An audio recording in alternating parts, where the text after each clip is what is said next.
जी अस्सलाम वालेकुम। लो भी दोस्तों ये रीजनल सियालकोटी बटेरे जोड़े का शौक करवावांगा तुहानू। बहुत ही शानदार तो बहुत ही आला पिछे व्यू हाल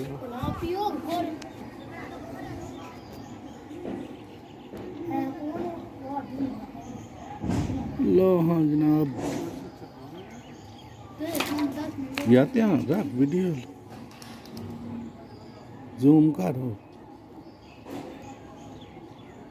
लो हाँ जनाब है बटेरी मादा अखा वेख लो बटन आ रखा नहीं दी।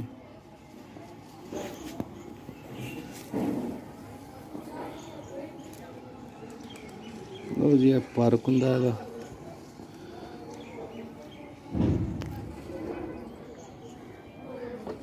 परां दा म्यार चेक करो। सियालकोटी प्रवासी कबूतर ने ओरिजिनल बटेरे कबूतर ने।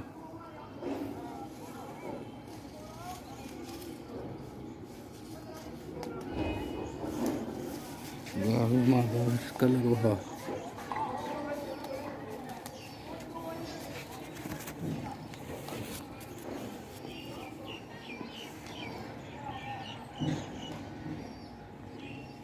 लो भी दोस्तों वीडियो नू एंड तक वेखना है। बटेरे कबूतर का भी शौक करवाएंगे, नज़ारा आ जाएगा।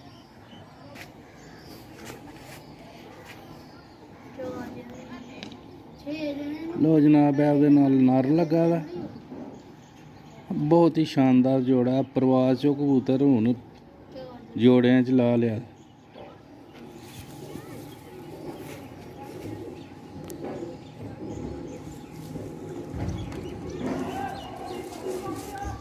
बहुत ही शानदार हड्डी जोड़ कुंदा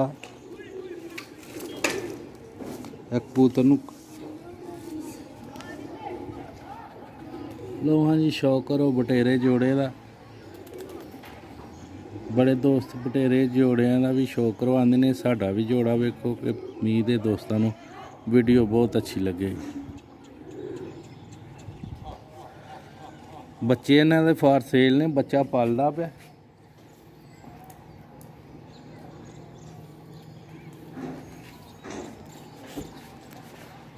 लो दोस्तों इस जोड़े का बच्चा पलदा पिया, बच्चा फॉर सेल है।